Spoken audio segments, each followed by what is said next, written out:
My wife, 40F, has always been the one to cook around the house, and as an Italian, it's one of the reasons I, 38M, fell so hard for her.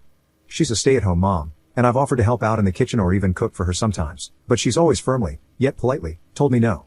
I can't really blame her because I did not get either of my parents' good cooking genes. Because of this, I've always been sure to thank her for every meal, and I've taught my children, 12M and 9F, to do the same. For the past year or so, my son has been watching a ton of cooking videos on YouTube and TikTok, and he's really been wanting to try his hand at cooking. My wife was happy to teach him, and at least twice a week, the two of them will go out to the store, buy ingredients for a meal he found on TikTok, and come home and make it.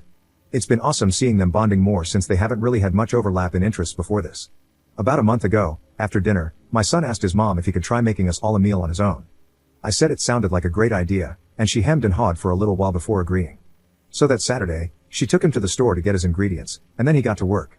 She supervised here and there, but he insisted that she didn't need to, so eventually, she came to the living room and sat with my daughter and me looking a little bit dejected. I reassured her that I was sure he'd still want to cook with her, he just wanted to try it out on his own. That seemed to help a little, but she still seemed a little off. When he finished and we all sat down to eat, I was honestly surprised at just how well he managed to do on his own. I feel bad saying it, but even after a year or so of cooking with his mother, I expected him to mess up more than he did. I wanted to encourage this interest of his, so I made sure to let him know while I was eating how good he did and gently brought up the few mistakes he had made. I did it a lot more than I usually would with my wife's cooking, and in hindsight, I can see that that's what started all of this. His sister, being his little sister, was not as supportive as I was and quite rudely insulted his cooking. I was going to tell her to mind her manners and be thankful that he cooked for us when my wife made a sound and pushed her plate away, before agreeing and saying that it was too salty and overcooked. This took me aback, and I could tell my son took it hard too, as his mood visibly dropped. I didn't say anything at the time, since my wife and I never argue in front of the kids. I just kept up the praise of my son's cooking as his mother picked at the plate for a little while longer before she took her and our daughter's plates to the kitchen. A little while later, I went to check on my son, and I could tell that he had been crying. So I comforted him, told him I was sure his mother loved the food, and that she was probably just having a bad day, not to take it personally. Then later, once the kids were asleep, I confronted her about it.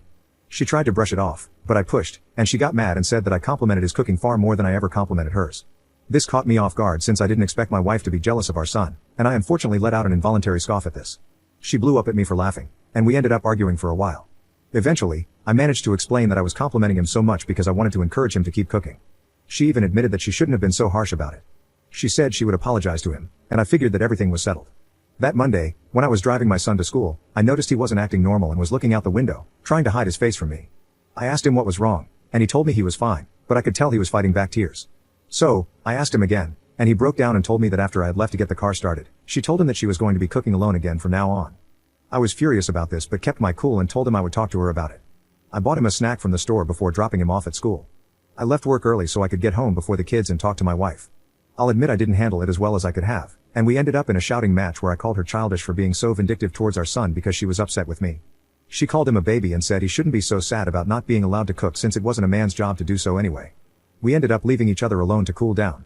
When our kids got home, my wife took our daughter out and came back later with a load of toys and clothes for her.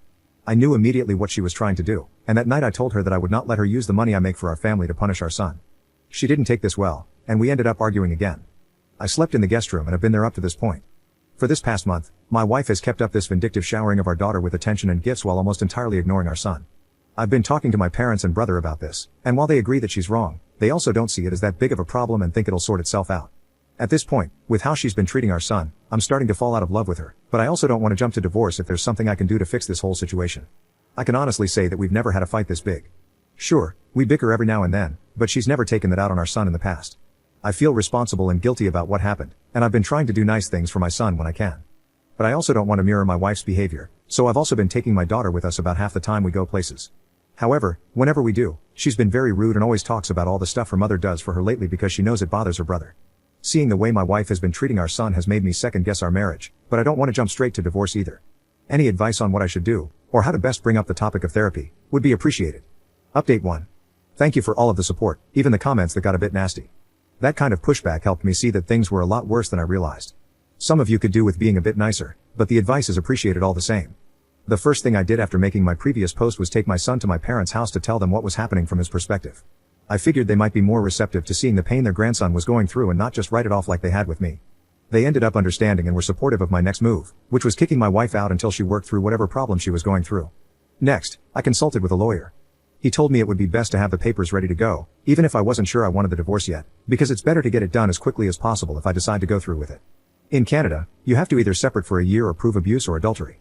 I took the kids to my folks' house the next Saturday and came back with my mother. I let her talk with my wife first, and then, when they were done, I told my wife that I needed her to leave the house until she sorted out whatever was causing her to act this way toward our son. She, surprisingly, agreed to this. I'm guessing hearing things from my mother knocked some sense into her, as they were always quite close. I told her that my parents were willing to let her stay there during the time because her parents lived too far away, or I could put her up in a nearby motel. I would also pay for her to see a therapist every week, which I told her was mandatory for fixing things. Our kids spent the night with my parents, and we moved her out the next day. We both sat with the kids and told them what was happening. Our son understood, but our daughter didn't and was quite upset. Eventually, we calmed her down. Things went well for the first month or so. She went to all of the weekly appointments, and I met her for dinner a few nights a week with the kids, and she seemed to be treating our son properly again. I was really hopeful that she had been making progress. Then, the Friday after her 5th therapy appointment, she sent me a wall of text messages about how I was a jerk, how I was trying to steal her children from her, and how I was probably smashing someone on the side. I tried calling her to see what she was talking about, but I think she shut her phone off. I called my mother, and she told me that my wife had left the house earlier that day with all of her stuff without saying anything to my mom. I'm not 100% sure what happened next since my wife refuses to tell me most details, and I can't get in contact with the friends she was with. The best I can piece together is that she told her best friend about what was happening, and that friend started telling her all about how I was just trying to kick her out and steal her kids. She then moved in with her friend and went on a week-long bender of clubbing, drinking, and illicit substances. When we were younger, we did our fair share of stupid crap together, so while this was surprising, it was most likely her dumb friends convincing her to relive the good old days. I hadn't heard anything for about a week, then I got a text from her friend, telling me I was a loser, that my wife was too good for me, and that she was smashing a younger guy. I tried to demand she give my wife the phone so I could talk with her, but I never got a reply. I screenshotted the text for evidence if I needed it. I ended up getting a call from the hospital at around 3 in the morning that Sunday. My wife had overdosed on something and was dropped off at the ER by someone who didn't stick around. Since I was her emergency contact, they reached out to me. I called my mom to come watch the kids and headed over there. They managed to stabilize her and were treating her. I stuck around for a few hours, and she was in and out of consciousness. When she was conscious, she wasn't very talkative. When she properly woke up, she started apologizing for everything, and that's when I found out the few details I know about her friend and the bender. I asked her if she had been sleeping with someone else, as her friend had claimed, and she didn't reply, which was as much of an answer as I needed. She kept trying to apologize, and I just kept my cool and told her this wasn't the time or place for this. We ended up leaving at about 8 a.m. the next day. I got her back to my parents' place, got her into bed, and just before I left, I put the papers on the table beside the bed and told her that I expected her to sign them within a week and that I had proof she cheated on me during her bender. I had told my parents I was planning on doing this on the phone, so I wasn't just dumping this drama on them without warning. The kids are both doing fine. They don't know anything of what happened with their mother or the divorce. All they know is that my wife is still moved out, and that she's busy getting better, so we're not going to be seeing her as much. I'll probably tell them in a couple of weeks, whenever school lets out for the summer, so it doesn't affect their learning. Over the next couple of weeks, I've gotten countless calls from her, ranging from begging for a second chance to screaming at me that she hated me and was going to make my life hell, going back and forth every other day. I've also been getting vitriolic texts from her family and friends calling me all sorts of names and threatening that if I don't drop the divorce, I'll regret it. All of these have been screenshotted. My parents agree that divorce is for the best, but they're questioning my timing and wondering if I shouldn't have picked a better time to do this than when she was fresh out of the hospital. I'm 100% sure I want her out of my life, and I plan on going for full custody of my children as I don't want them around my wife if this behavior is what she's willing to stoop to. And while I do want it done as soon as possible, I'm wondering if I should take back the papers and tell her I've changed my mind, at least until she's a bit more stable.